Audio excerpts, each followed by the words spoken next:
যখন তার আত্মাটাকে বের করা হয় তখন আত্মাটাকে চক্ষু দেখতে থাকে, ওই যে ওই যে ওই যে ওই যে বের হয়ে গেল, তারপরে এভাবে আত্মার দিকে তাকাতে থাকে, বের হয়ে যায় আর চোখটা খোলাই থাকে। কেন? আত্মা যখন বের হয়ে গেছে তখন দেহের মধ্যে আর কোনো শক্তি নেই, এই খোলা চক্ষু বন্ধ করতে পারবে না। মুহাম্মদ সাল্লাল্লাহু আলাইহি ওয়াসাল্লাম বলেছেন, তোমরা পাশে যারা আছো, যখন আত্মা চলে যাবে তখন চক্ষু খোলা থাকলে বন্ধ করে দিও, কেননা শরীরটা গরম থাকা পর্যন্ত চক্ষুটা বন্ধ হবে, আর যদি শরীরটা ঠান্ডা হয়ে যায় আর চক্ষু বন্ধ হবে না।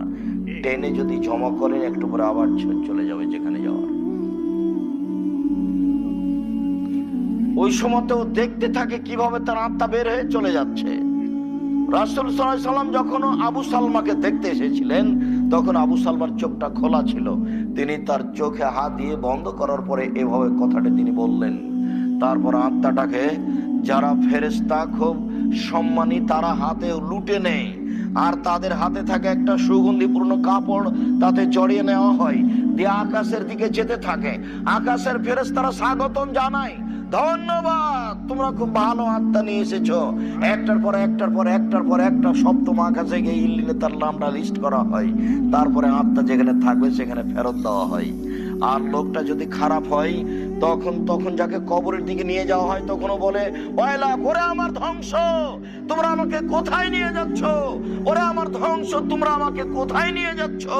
তারা বাপরে মারে করে চিৎকার, সারা পৃথিবীর জীবজন্তু, কীট পতঙ্গ, পদার্থ, জড় পদার্থ সবকিছু শুনতে পায়, মানুষ এবং জিন শুনতে পায় না।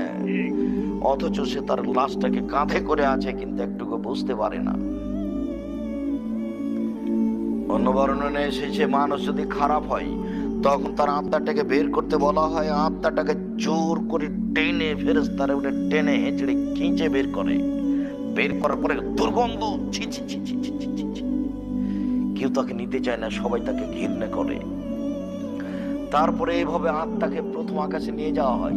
প্রথম আকাশে নিয়ে যাওয়ার পরে বলে, ছি ছি ছি, তোমরা কি আত্মা নিয়েছো, খুব দুর্গন্ধময়। তারপর উপরে আর যাওয়া হয় না, ছিটকে তাকে নিচে ফেলে দেওয়া হয়। নিচে ফেলে দিয়ে তাকে সিজ্জিনে লিস্ট করা হয়। সিজ্জিন আছে নিচে আর ইল্লিন আছে উপরে।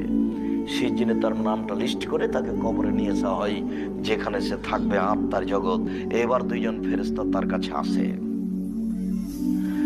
ভালোর বিবরণটা আগে শেষ হয়ে যাক, এরপরে যখন সে উত্তর দিয়ে ফেলে তখন দুইজন ফেরেশতা বলেন, হ্যাঁ আমরা জানি তুমি এই কথাই বলবে, আমরা জানি এটা, না ঘুমিয়ে যাও। তখনও বলেছি না, আর যে আহলি আমার পরিবারকে